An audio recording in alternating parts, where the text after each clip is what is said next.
The alarms did not ring that morning, and that silence was the loudest thing I had ever heard. I was standing on the observation deck of Threshold Station when it happened, holding a cup of something warm that I never finished. Every screen around me should have been tracking at least 40 human vessels moving through our monitored lanes.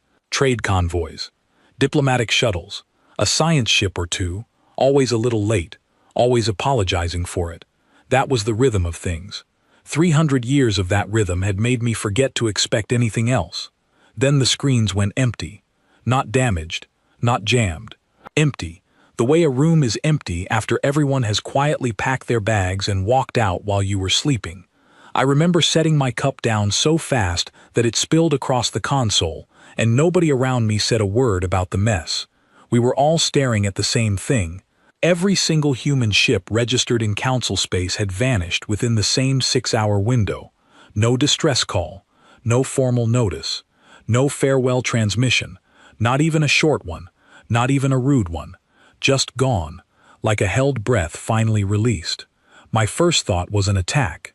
I want to be honest about that, because I think honesty is the only thing I have left to offer at this point in my life.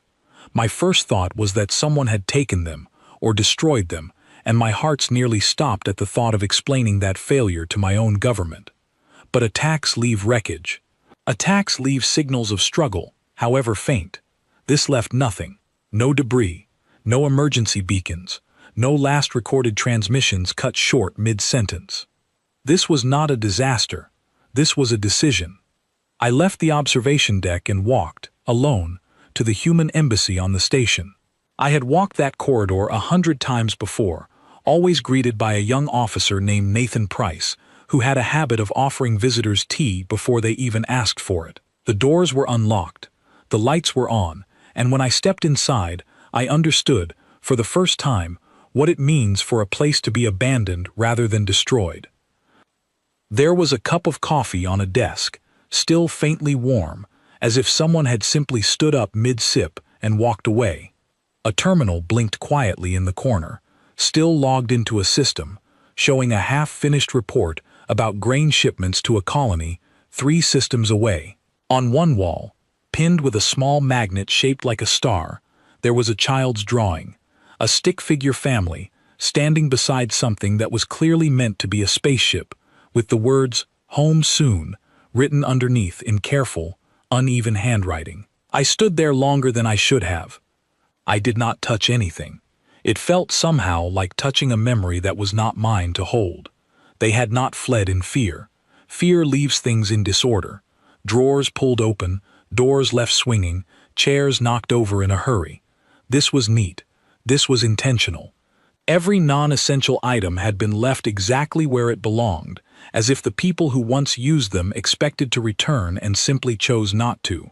It was, in its own quiet way, the most unsettling thing I had ever witnessed, because it told me that humanity had not panicked. Humanity had planned. By the time I returned to the main council chamber, the emergency session had already been called. I had sat in that chamber for over a century, through trade disputes and border disagreements and the occasional shouting match between delegates who should have known better. I had never seen it like this. Delegates from a dozen worlds sat frozen, staring at empty display feeds where human fleet positions used to update in real time. Someone near the back was quietly repeating the words, "all of them," as if saying it twice might make it less true. The council speaker, an elder from the Threen Assembly named Ellen Marsh in the common tongue we used for translation convenience, called the session to order with a voice that shook slightly despite decades of practiced calm. She asked simply, what had happened? Nobody answered, because nobody knew. I was asked to stand. I had overseen human diplomatic relations for the last 11 years, long enough to be considered the Council's foremost expert on a species that, until that morning, most of us had considered predictable, cooperative, and above all, patient. I remember rising to my feet and feeling for the first time in my long career that I had absolutely nothing useful to say. I told the chamber the truth. I told them there had been no warning, no formal communication, no indication in any recent exchange that anything of this scale was being prepared. I told them the embassy had been left in a state of careful order, not chaos, which suggested planning rather than panic. I told them their fleet had not simply left the station, but had left every point of council space simultaneously, as though following a single signal that none of our systems had detected. Someone asked the obvious question: where did they go? I did not have an answer. Sensor sweeps found nothing.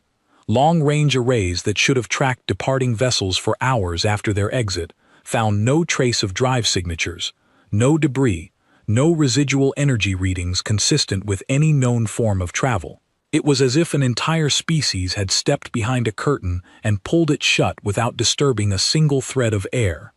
The speaker turned to me and asked the question I had been dreading since I first saw the empty screens. Why would they leave like this?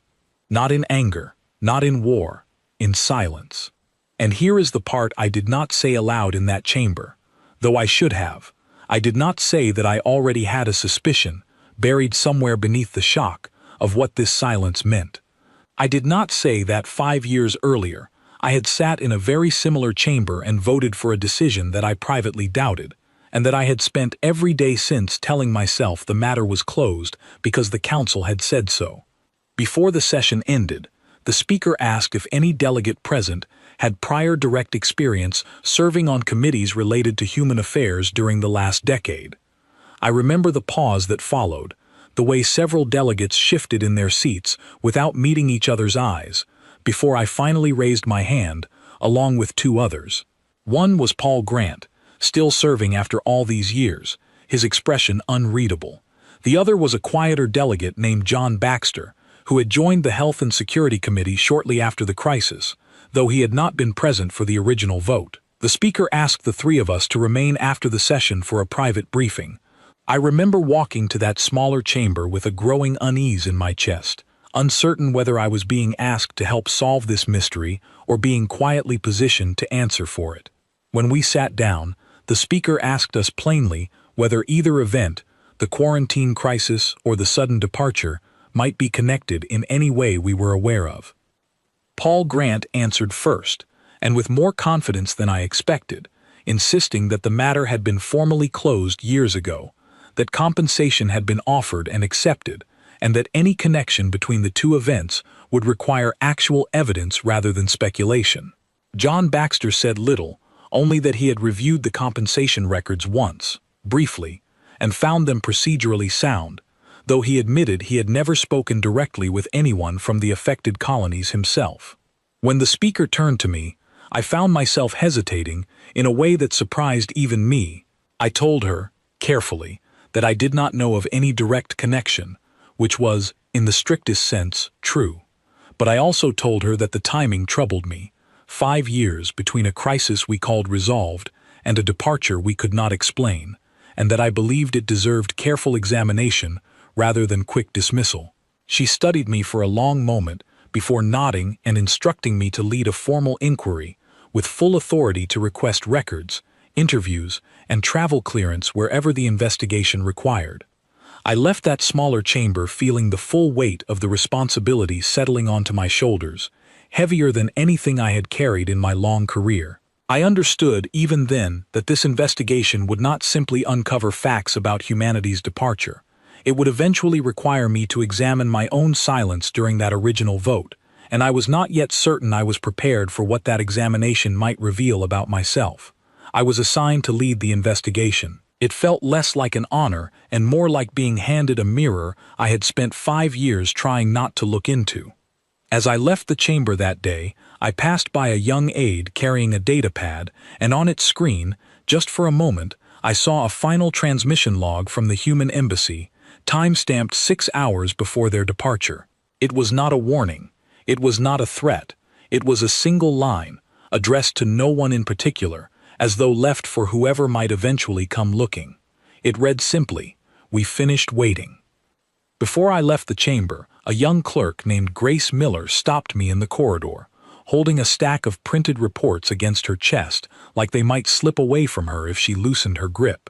She asked me, in a voice far too steady for someone her age, whether I thought the humans were coming back. I remember looking at her and realizing I did not know how to answer honestly without frightening her, so I told her I did not know, which was, at least, the truth. She told me something then that I have never forgotten. She said her older brother had served on a joint engineering team with several human technicians 2 years earlier, helping maintain a shared communications relay near the edge of council space. She said her brother had once mentioned, almost in passing, that the human technicians had stopped asking questions about long-term maintenance schedules. At the time, he had assumed it meant nothing at all, simply a shift in workload, perhaps a change in staffing on their end. Now, standing in that corridor with the entire fleet gone, she wondered if it had meant something else entirely. I asked her where her brother was stationed now. She told me he had been reassigned 3 months earlier, quietly, without much explanation, to a different relay entirely, one that no longer had any human presence on it at all. I thanked her for the information and continued walking, though I found myself replaying her words for the rest of that day, turning them over like a stone I could not quite identify the shape of.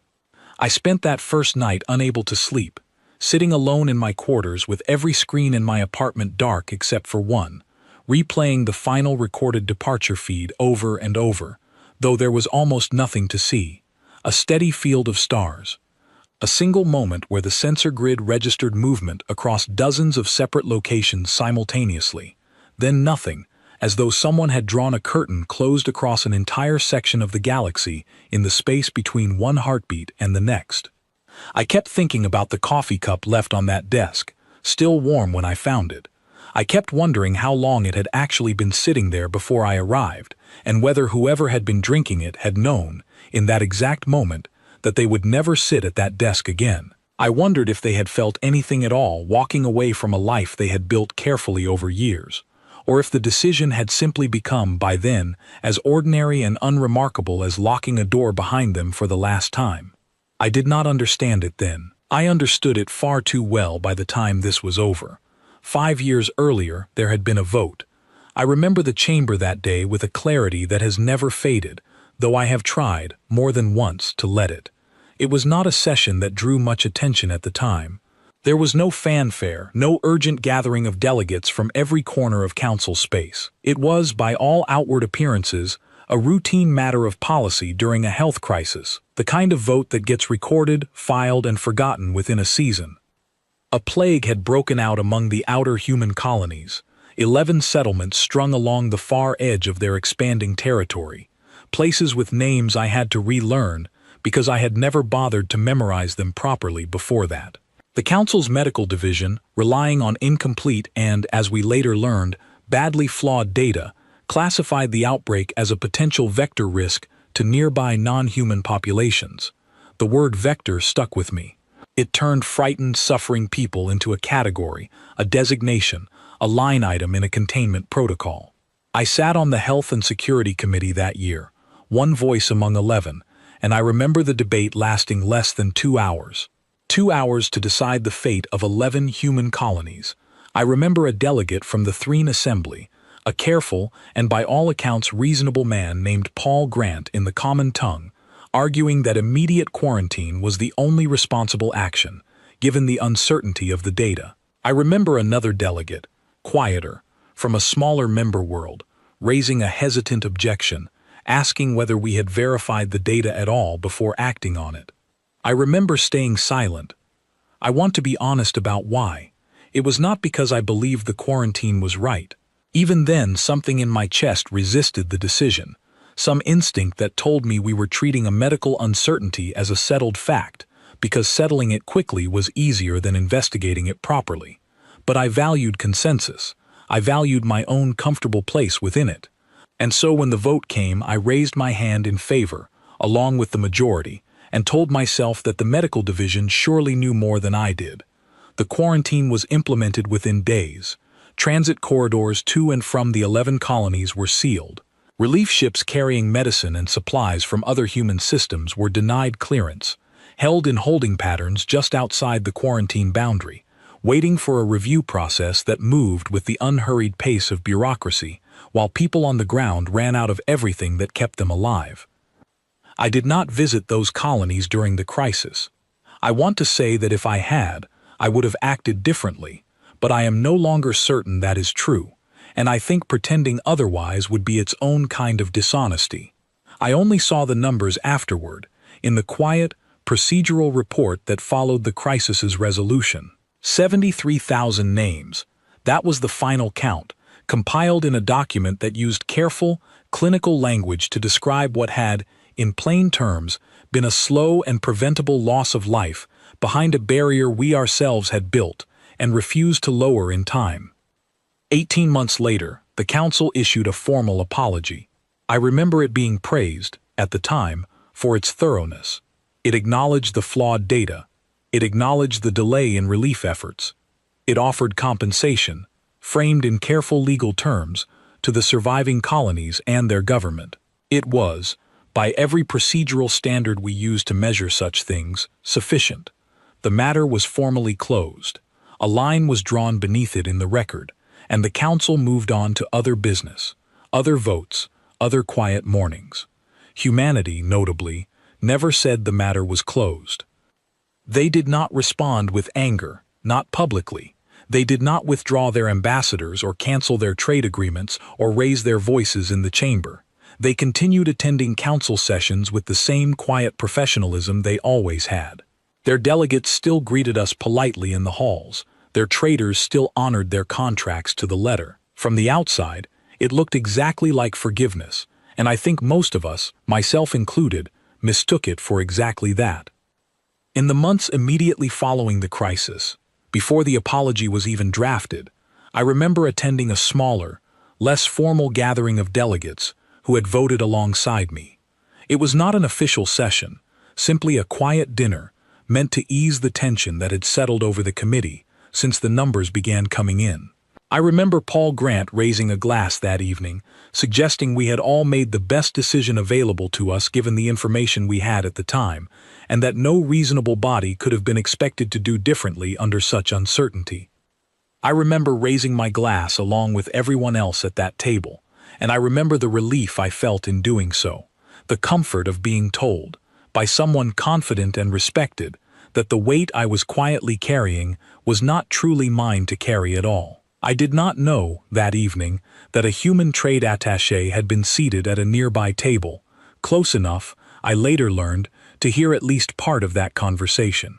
I did not know until much later that the story of that toast, softened and distorted through retelling, had eventually made its way back to colony survivors, who understood it, correctly, as evidence that the people responsible for the decision considered the matter settled long before any survivor had been given the chance to say otherwise. I visited the memorial wall once, nearly a year after the apology was issued. It had been built on one of the surviving colonies, a long, dark surface engraved with 73,000 names, far too many to read in a single visit. I remember standing before it in silence, feeling a discomfort I could not quite name at the time, and then leaving, and never returning. I told myself I was busy. I told myself there would be time later. There was always time later, until quite suddenly there was not. What I did not understand then, what none of us in the council seemed to understand, was that humanity had not simply forgiven us and moved forward. They had simply stopped expecting an apology to mean anything more than words on a page, and they had quietly begun deciding what they would do instead of waiting for us to become the kind of partners who would not need to apologize again. I did not know, in the years that followed, that human engineers had begun redesigning their drive systems using research kept entirely off council-registered networks. I did not know that human diplomatic staff had spent those years slowly reducing every point of technical dependency between their infrastructure and ours, replacing shared systems with their own, one careful upgrade at a time, always announced as routine maintenance. I did not know that trade routes patrolled quietly by human vessels, routes the rest of us had simply assumed would always be safe, because humans had always kept them safe, were being mapped and handed over to automated systems, freeing up their ships for something else entirely. I did not know, because I did not ask. None of us asked. We assumed that a species capable of such patience, such steady and composed forgiveness, simply had nothing left to plan. We mistook their silence for acceptance, when it was in fact the sound of a decision being made one careful year at a time, far below the surface of anything we thought to monitor.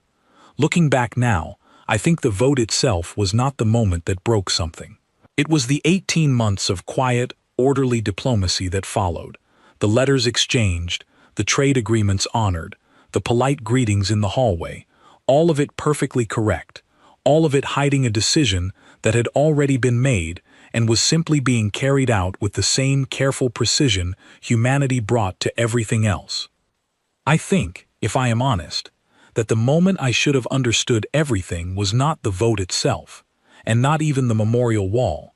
It was a small detail I noticed and dismissed at the time, a single line in a routine trade report about a shipment of construction materials heading toward the outer edge of human space, materials that did not match any project registered with the Council's Oversight Office.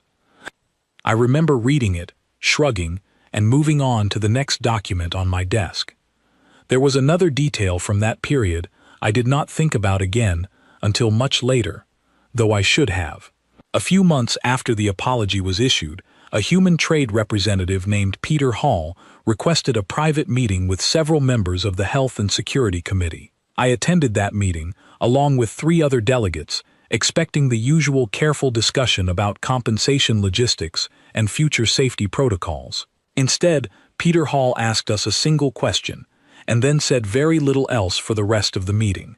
He asked us what would happen if the same situation occurred again, with a different set of colonies, under a different set of circumstances, but with the same uncertainty in the data.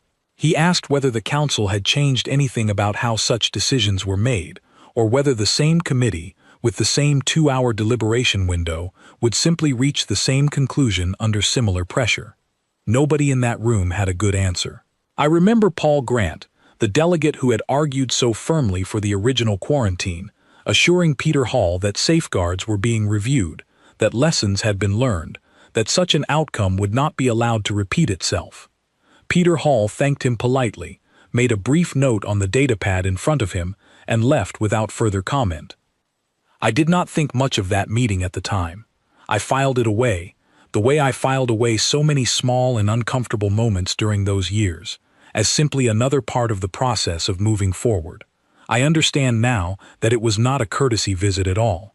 It was data collection. Humanity was not asking us to reassure them. They were testing whether we could offer anything beyond reassurance, and quietly recording the answer for a decision they had likely already begun making long before Peter Hall ever sat down at that table. I also remember, though I did not connect it to anything at the time, a gradual and almost invisible shift in the tone of human communications over those 5 years. Reports that once included detailed requests for joint research opportunities became shorter, more procedural, focused only on the specific matter at hand. Invitations to informal cultural exchanges, the kind that once filled our shared calendars with concerts and festivals and small delegations visiting one another's worlds simply for the pleasure of it, slowly stopped arriving. Official cooperation continued exactly as required. Everything beyond that, everything built on warmth rather than obligation, quietly faded, one small cancellation at a time, until none of us noticed it was gone, until it had already been gone for years. I think, if I had been paying closer attention, I might have recognized the shape of what was happening long before that final morning. But attention requires effort, and effort requires believing that something might actually be wrong, and for 5 comfortable years, believing that was simply easier not to do. There was one more encounter from that period I have thought about often since, one I did not fully understand until much later. Roughly 2 years after the crisis, I attended a small reception marking the anniversary of humanity's original entry into Provisional Council membership, an event that had once been celebrated with genuine warmth and had, by then, become something closer to routine formality. A human representative named Karen West approached me during that reception, holding a drink she never seemed to actually drink from, and asked me a question I dismissed too quickly at the time. She asked whether I believed the Council was capable of changing its own procedures without an external crisis forcing its hand. I remember answering carefully, diplomatically, saying that institutions evolve slowly but surely, that patience was simply part of governing so many different worlds with so many different needs. She listened to my answer politely, nodded once, and then asked a second question that I did not think much of until years later. She asked whether patience, in my experience, had ever actually produced change on its own, or whether it had only ever produced more patience. I laughed, lightly, assuming she was simply making conversation, and told her that was a fair point worth considering. She smiled back at me, thanked me for my honesty, and excused herself shortly afterward. I did not see her again after that evening, though I later learned, from the archive itself, that Karen West had gone on to help lead the very policy team responsible for designing humanity's long-term independence strategy, beginning less than a year after that quiet, unremarkable conversation at a reception nobody else seemed to remember at all. It would be 5 more years before I understood exactly what those materials were for, and by then there was nothing left to stop, only a silence to explain.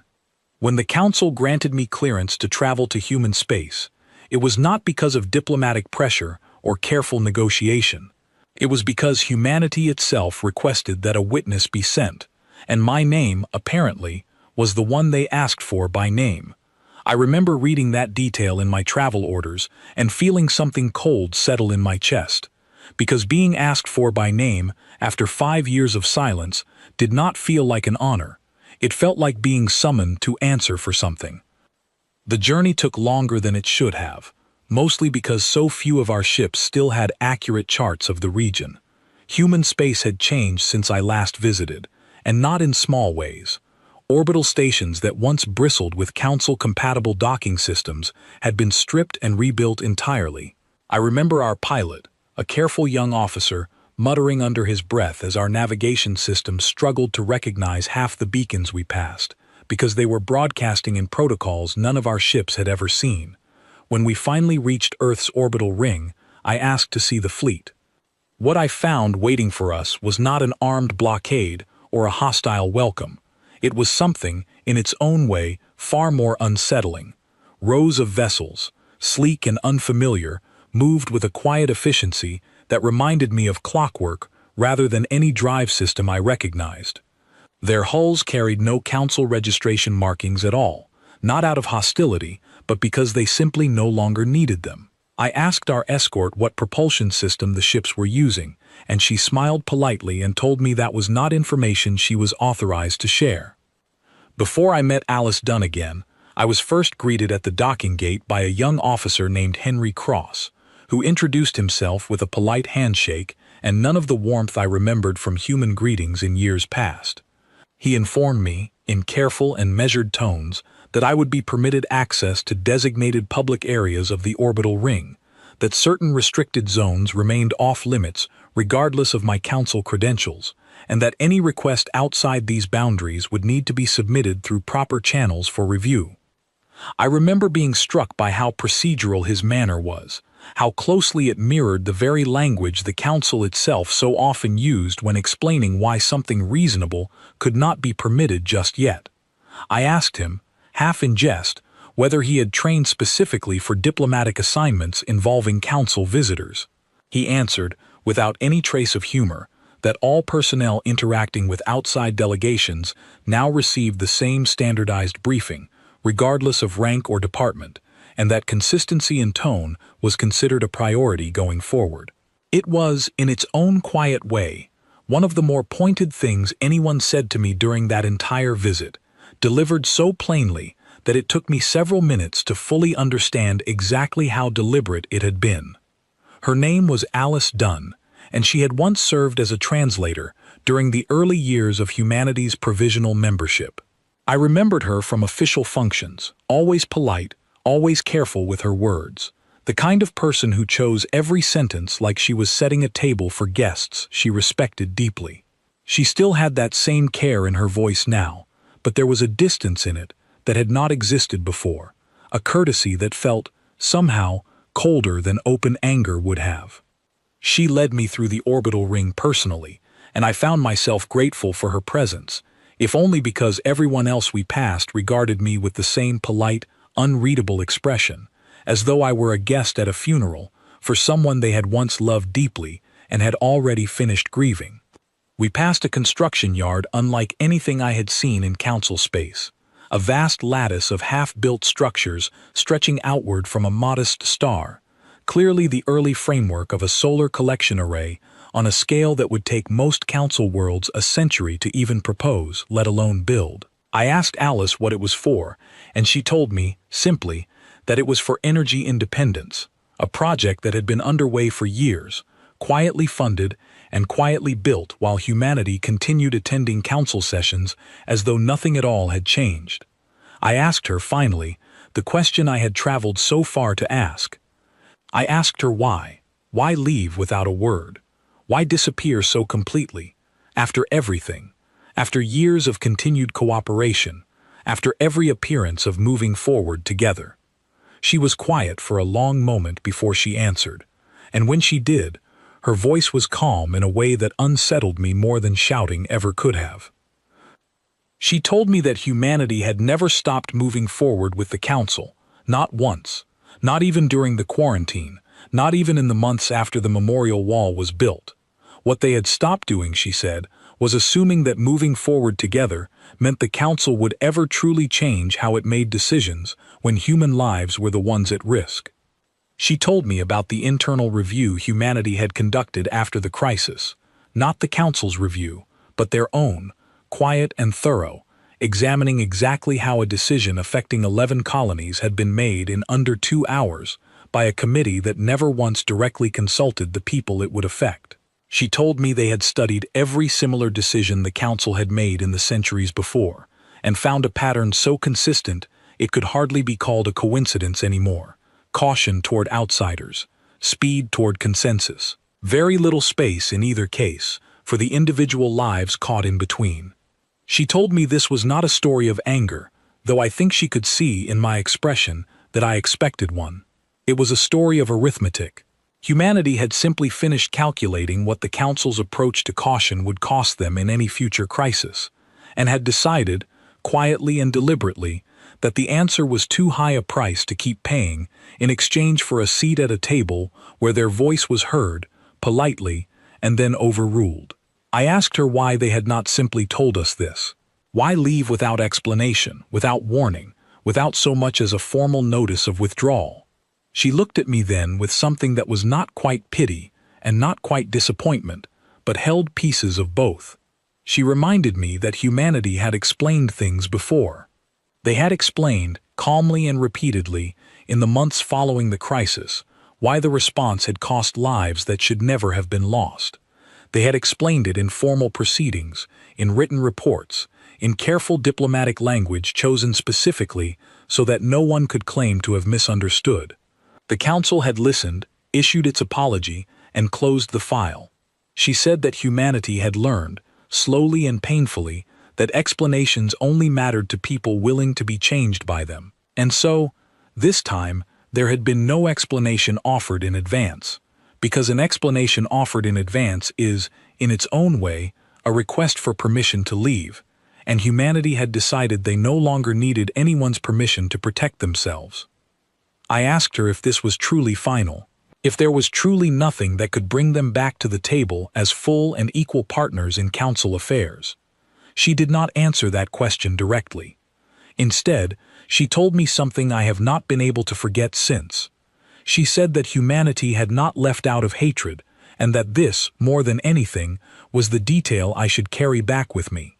They had left because they still, in some quiet and complicated way, cared enough about the outcome to remove themselves from a system that had already shown them, in the clearest terms possible, exactly how much their lives were worth when weighed against convenience.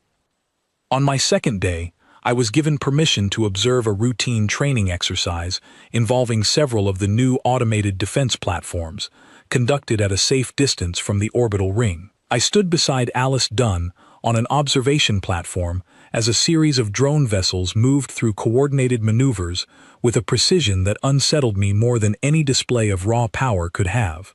I asked her how long these platforms had been in active development, and she told me, without hesitation, that early prototypes dated back nearly 4 years, not long after the apology had been issued and the matter formally closed on the council's side of the ledger. I asked her whether the timing was intentional, whether the development of these systems had truly begun so soon after a crisis that, on the surface, appeared to have been resolved peacefully. She turned to look at me directly for the first time since I had arrived, and told me that very little humanity had built over the last 5 years had happened by accident. She said that grief, when it is taken seriously rather than simply processed through official channels, tends to produce very careful people, and that the engineers who designed those very platforms had, in more than one case, lost family members during the quarantine itself. I did not have a response to that. I simply watched the drones complete their final maneuver, forming a precise defensive formation around an empty section of space, a formation designed, I understood now, not for any specific external threat, but for a threat far more abstract and far more difficult to defend against, the threat of once again depending on someone else's timeline to decide whether help would arrive soon enough to matter.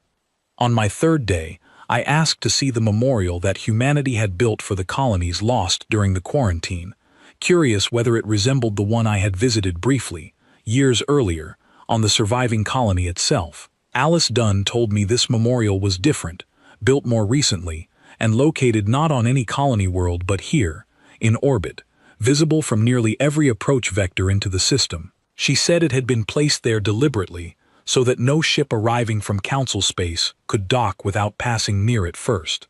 I asked to see it, and she agreed, though I noticed a new stillness in her manner as we approached the observation window facing its direction. The structure itself was modest, a slow, rotating ring inscribed with names, lit softly from within, drifting in quiet orbit like a held breath, given permanent shape. I did not ask to read every name. I do not think I could have managed it, not after everything else I had already seen that week. I simply stood beside her in silence, watching it turn, understanding for the first time exactly how visible this memory had been made, and how deliberately every council visitor since its construction had been made to see it before setting foot on anything humanity still called their own. I spent 3 more days on that station, mostly in quiet observation, occasionally in short and carefully polite conversations with officials who answered my questions honestly, but without warmth. I saw enough to understand the scale of what had been built during those 5 years of silence. Independent energy systems, new propulsion technology developed entirely outside our shared research agreements, automated defense networks along their new territorial borders that no longer relied on council coordination at all. None of it, I want to be clear, was built with hostility toward the council in mind. It was built the way a person builds a shelter after learning, the hard way, that the roof they trusted was never as sound as they believed. Every system I saw was designed for one purpose only, and that purpose was simple. Never again would humanity's survival depend on a vote they had no real voice in. On my final day there, I asked Alice one last question before boarding the ship home. I asked her if humanity still considered the council an ally. She thought about it for a long moment, longer than any of her previous answers had taken her, and then she told me that humanity still considered the council a neighbor, and that neighbors could remain courteous, even helpful, even friendly, without ever again mistaking courtesy for trust. I carried that sentence with me the entire journey back, turning it over in my mind more times than I can count, because I understood, somewhere in that long silence between the stars, that it was not an insult.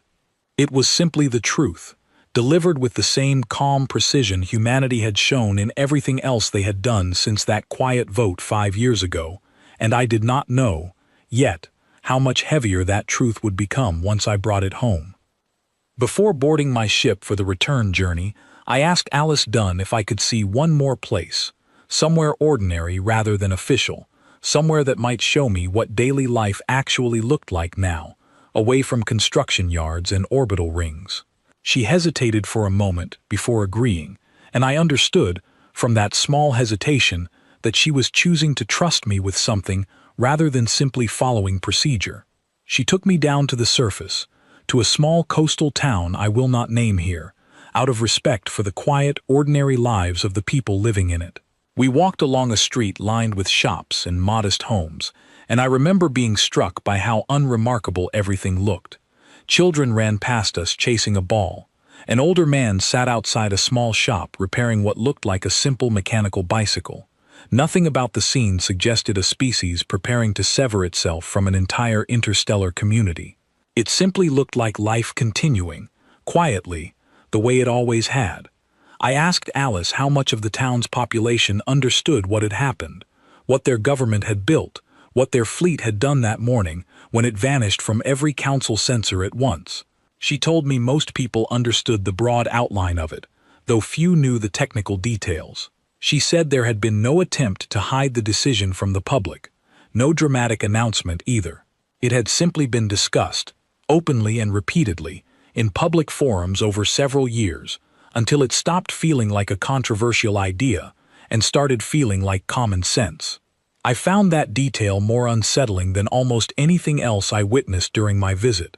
A quarantine decision that cost 73,000 lives had been made by a small committee in under 2 hours. The decision to leave the council entirely, by contrast, had apparently been discussed openly, patiently, and democratically for years, weighed carefully by an entire population before it was ever carried out. The contrast between those two processes told me more about the actual difference between our two peoples than anything else I encountered during that entire visit. Near the end of our walk, an older woman recognized Alice and stopped to greet her warmly, glancing at me only briefly, before continuing her conversation in a local dialect I did not fully understand. Alice later told me the woman had simply asked whether I was one of the council visitors, and upon learning that I was, had commented that she hoped I would enjoy my visit, and that she hoped too that whatever I reported back home would be honest. I told Alice, as we walked back toward the transport that would return me to orbit, that I intended to be exactly that. She looked at me for a long moment, and though her expression remained carefully composed, I thought I saw, just briefly, something softer beneath it, something almost like the friendship we had once shared before all of this began. She told me she hoped so too, and that she hoped, more than anything, that honesty might eventually mean something more to the council than it had before. I carried that hope with me the entire journey home, uncertain whether I had any right to hold on to it, but unwilling, even so, to let it go entirely. I returned to council space carrying more than a report. I carried a data archive that humanity had given me freely, without conditions, without demands, almost as if they wanted us to understand fully rather than simply be warned. I remember holding that archive during the journey home and feeling the weight of it long before I understood everything it contained. When I presented it to the full council, I watched, piece by piece, as the calm certainty in that chamber began to unravel. The first section of the archive was simple enough, an accounting of infrastructure. It listed every system across council space that had, at some point over the last century, been designed, installed, or maintained with human assistance. I remember the numbers scrolling across the display, and I remember the audible discomfort spreading through the chamber as delegates began to recognize names of stations, trade hubs, and communication relays they depended on daily. Human engineers had built the deep space relay network connecting 3 major trade regions, a system so reliable that most delegates had simply stopped thinking about how it functioned at all. Human maintenance crews had serviced the automated shipping lanes along our busiest corridors for decades, quietly and efficiently, at rates far lower than any other member species had ever offered. Human trade contracts, we learned, had been underwriting nearly a third of all interspecies commerce moving through neutral space, often through partnerships so deeply embedded in daily operations that removing them would require rebuilding entire systems from scratch. A delegate representing one of the larger core worlds, a woman named Susan Vale who had rarely spoken during previous sessions on this matter, rose partway through the presentation and asked whether the archive could be independently verified, or whether the council was simply expected to accept humanity's own accounting at face value. It was a fair question, and I told her so honestly, before explaining that every figure in the archive had already been cross-referenced against our own internal shipping and maintenance records over the preceding week, and that in every case I had checked personally, the numbers matched precisely, often down to figures the Council's own records had recorded with far less detail than humanity's version of the same events. Susan Vale sat back down without further comment, though I noticed she did not look away from the display again for the remainder of the session, her earlier skepticism replaced by something closer to quiet alarm as the figures continued to accumulate. I watched Ellen Marsh, the speaker who had called that first emergency session with a trembling voice, read through the figures with an expression I had never seen on her before. It was not anger. It was the particular stillness of someone realizing, all at once, exactly how much weight had been resting on a foundation they never once bothered to inspect. The second section of the archive detailed something far more specific and far more uncomfortable. It listed every piracy incident along the outer trade corridors over the last 2 decades, corridors that connected several smaller member worlds to the larger Council trade network.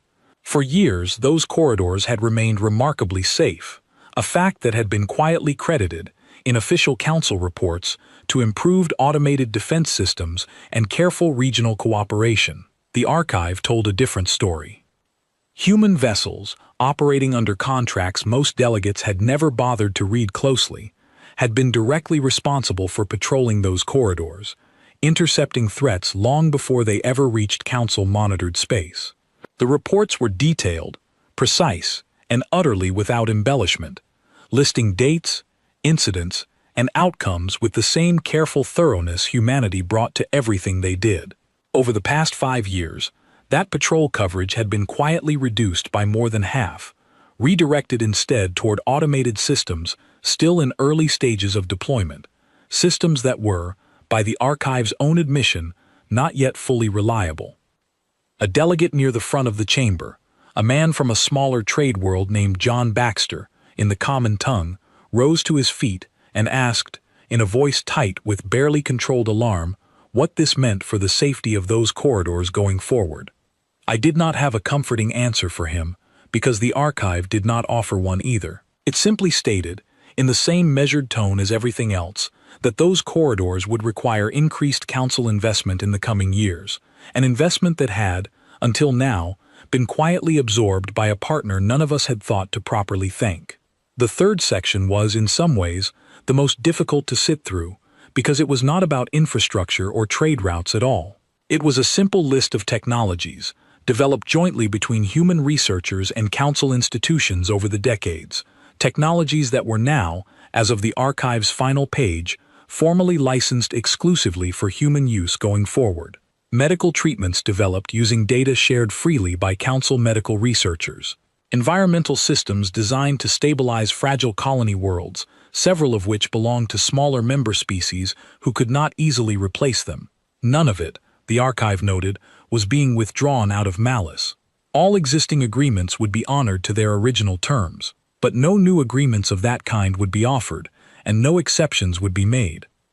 I remember the chamber falling into a long, heavy silence after that section finished displaying, a silence broken finally by a young delegate from a newer member world, someone barely old enough to remember the crisis that had started all of this. She asked, quietly, whether this meant the Council was being punished. I told her, as honestly as I could, that I did not believe punishment was the right word for what had happened. Punishment implies an act designed specifically to cause harm in return for harm received. What I had witnessed in human space was not built with the Council in mind at all, not really. It was built for humanity's own protection, for their own sense of security, and if the Council found itself worse off for having lost their quiet, constant support, that was simply the natural result of taking something valuable for granted for far too long, rather than any deliberate attempt to cause us pain. I watched several delegates begin to argue, almost immediately, for a formal Council response, framing humanity's departure as an act requiring diplomatic pressure, perhaps even the beginnings of sanctions, as though we could somehow negotiate our way back into a trust we ourselves had spent so carelessly. I stood again, and I asked the chamber to consider something carefully before proceeding any further down that path. I asked them to consider that we were not, in fact, the injured party in this situation. I reminded them, as gently as I could manage, Of the 73,000 names on a wall, most of us had never visited even once. I reminded them that we had filed an apology, called the matter closed, and moved on with our lives, while humanity quietly absorbed the cost of a decision we made in under 2 hours without ever truly consulting them. I told the chamber that we were not owed an explanation for a wound we had inflicted ourselves, and then filed away as resolved simply because the paperwork said so. The chamber did not fully agree with me that day. Some delegates still argued for pressure, for demands, for some formal acknowledgement from humanity that their departure had consequences the council would not simply accept in silence. But I noticed, as the session continued, that fewer voices rose in support of that position with each passing hour, as the full weight of the archive settled over the room. By the time the session adjourned, no formal action had been decided, but I remember walking out of that chamber with a clarity I had not carried in 5 years, a clarity that felt, in its own strange way, like relief. For the first time since that quiet vote so many years ago, the council was finally looking directly at what it had done, rather than looking past it toward whatever came next.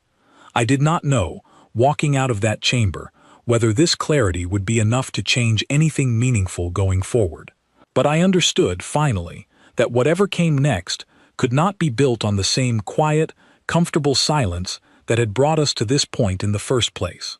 In the weeks that followed, I was asked to appear before several smaller committees, each hoping to understand some narrower piece of what the full archive had revealed. I remember one meeting in particular, with a group of delegates representing the smaller trade worlds most dependent on those now thinly patrolled outer corridors. Their questions were practical, almost desperate in their specificity. How quickly could automated systems be improved? What would it cost to fund additional patrols using our own resources? Whether any private human contractors might still be willing to continue their work under new, independently negotiated agreements, separate from official council channels. I did not have confident answers for most of their questions, and I told them so honestly, though I could see how little comfort that honesty provided. One delegate, a quiet representative named Kate Lawson from a small agricultural colony near the edge of that same corridor system, asked me directly whether her world's supply routes were now less safe than they had been a year earlier. I told her, as gently as I could, that based on the archive's own figures, that was very likely true, at least for the time being, until new systems could be fully developed and tested. She did not react with anger. She simply nodded, thanked me for my honesty, and asked whether I thought the council would move quickly enough to address the gap before something serious happened. I told her I did not know, and that this uncertainty was, in many ways, exactly the kind of uncertainty humanity had grown tired of living inside of. I also spent considerable time during those weeks reviewing older records, searching for any earlier indication we might have missed, any warning buried in a routine report that we had simply failed to recognize for what it was. I found several, scattered across years of otherwise unremarkable communications. A gradual reduction in joint research proposals, a quiet increase in fully independent human-owned infrastructure projects, a subtle shift, barely noticeable at the time, in how human representatives phrased their long-term commitments, always careful now to specify exact terms and exact durations, rather than the open-ended language of partnership that had once characterized nearly everything they proposed. None of these details, taken alone, would have alarmed anyone. Taken together, laid end to end across 5 years, they formed a picture so clear it became difficult to understand how none of us had noticed it forming in real time. I think this, more than anything else I uncovered during that period, troubled me most deeply. Not that humanity had planned so carefully, but that we had been given every opportunity to notice, and had simply chosen, again and again, not to look closely enough to see it. The final council session on this matter was called nearly 2 months after I returned from human space, long enough for the initial shock to settle into something quieter and more difficult to sit with. I stood before the full assembly one last time to deliver my closing report, and I remember choosing my words carefully, because I understood by then that this was not simply a matter of describing what had happened. It was a matter of finally telling the truth about what it meant. I told the chamber that humanity was not gone. They had not vanished from existence, had not turned hostile, had not become some distant threat lurking at the edges of council space, waiting for an opportunity to strike. They were simply no longer waiting for us. They had built, quietly and deliberately, a future that did not depend on our permission, our approval, or our slow and careful processes ever managing to become something better than they had been 5 years earlier. Before the vote was called, a young delegate I had not spoken with before, a representative from one of the newer member worlds named Daniel Cole, asked to address the chamber. I remember him being nervous, his voice catching slightly as he began, clearly aware that he was speaking to delegates who had served for decades longer than he had. He said he had spent the last several weeks studying the full archive humanity had given us, not simply the summaries prepared for the council session, but every detail within it, including sections most delegates had likely skimmed past without much thought. He told the chamber that one particular section had stayed with him more than any other. It was a short internal memo, buried deep within the archive, written by a human policy analyst several years earlier, during the early planning stages of what would eventually become their departure. The memo was brief, almost clinical in tone, but Daniel Cole read a portion of it aloud, paraphrasing carefully rather than quoting directly, and I remember the chamber falling completely silent as he spoke. He said the memo described the council not as an enemy, and not even as an unreliable partner, but as an institution that had simply never been forced to feel the weight of its own decisions the way the people affected by them did. It suggested that the only way to change that dynamic permanently was not through further complaint or further negotiation, both of which had already been tried and had produced only careful apologies and closed files, but through the quiet removal of everything the council had come to depend on without ever noticing the dependency at all. Daniel Cole told the chamber that reading that memo had changed how he understood the entire situation. It was not written with cruelty. It was written with a kind of patient, almost mournful clarity, the words of people who had hoped for a different outcome and had simply run out of reasons to keep hoping for it through the usual channels. He said he intended to vote in favor of sending the delegation, not because he believed it would fix anything quickly, but because he believed the council owed humanity the effort of trying. Even now, even this late, even knowing it might change very little in the end. A vote was called that day, to send a formal delegation to Earth, an attempt to reopen a relationship that had, in every practical sense, already closed on its own terms. I voted in favor of it, because I believed, and still believe, that reaching out is always better than allowing silence to become permanent through simple neglect. But I remember standing in that chamber afterward with a quiet certainty settled deep in my chest, a certainty I did not share aloud that day, though perhaps I should have. I was certain that delegation would be received. I was certain it would be treated with warmth, with courtesy, with the same careful hospitality humanity had always shown, even in the months following the crisis that started all of this. I was certain, too, that it would change absolutely nothing about the distance that now existed between us, because humanity had already shown us, with perfect clarity, that courtesy and trust are not the same thing, and that one does not automatically lead back to the other simply because enough time has passed. I think, if I am honest, that this is the lesson I have carried most heavily since that morning the alarms did not ring. For most of my long career, I believed the Council's greatest strength was its patience, its careful procedure, its ability to absorb any single mistake through slow and deliberate process, given enough time and enough paperwork. I believed that as long as we eventually acknowledged our errors, however slowly, however imperfectly, the relationships we had built would simply endure, the way a bridge endures despite the occasional storm. Watching humanity's ships disappear taught me something I had never fully understood before that morning. Some mistakes do not require endless debate to become final.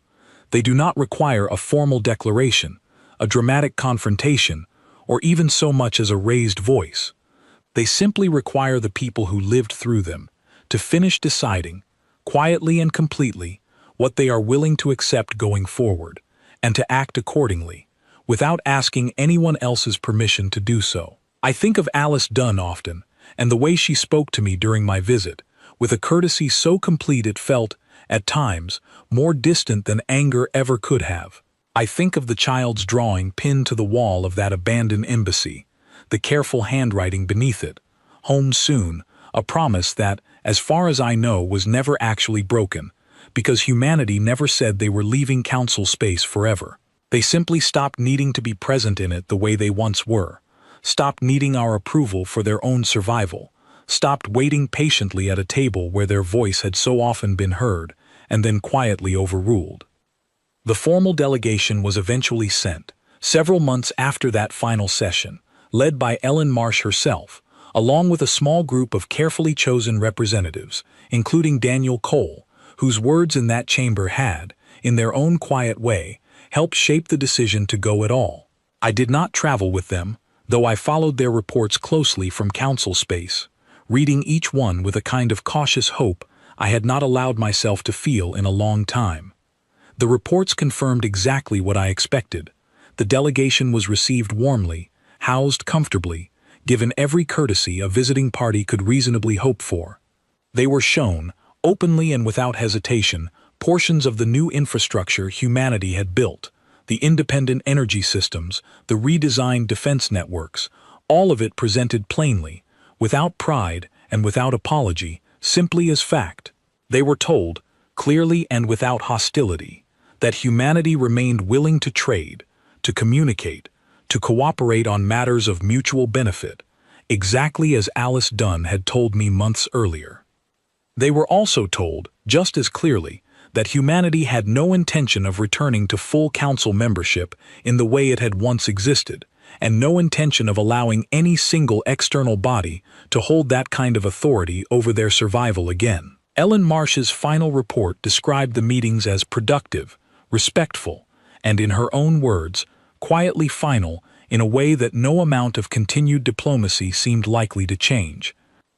I read that report late one evening, alone in my quarters, the same quarters where I had once sat awake, replaying an empty departure feed over and over, searching for something in the silence that simply was not there to find. I remember setting the report down and sitting for a long while in the stillness that followed, thinking not about what had been lost, though there was certainly loss in it, but about what had been learned, and whether learning it now, this late, could still be considered worth something. I think it can. I think it must be, because the alternative, believing that a lesson learned late is a lesson not worth learning at all, would mean giving up on the possibility of becoming better entirely, and I am not yet willing to accept that, whatever else this experience has cost us. I still serve on the council today, though my role has changed considerably since that first emergency session so many years ago. I have spent much of my remaining career arguing, in every session where the subject arises, that we owe humanity more than careful language and formal apologies filed away and forgotten.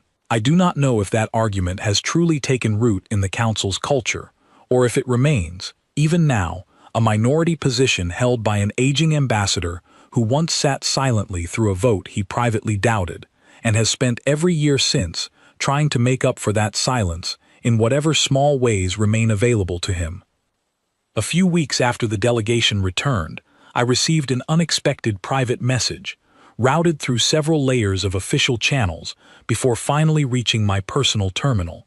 It was from Alice Dunn, brief and carefully worded, though warmer in tone than anything she had said to me during my visit. She wrote that she had read my original report to the council, the one submitted immediately after my return from Sol System, and that she wanted me to know it had been shared, quietly, among several of the people who had helped design humanity's departure in the first place.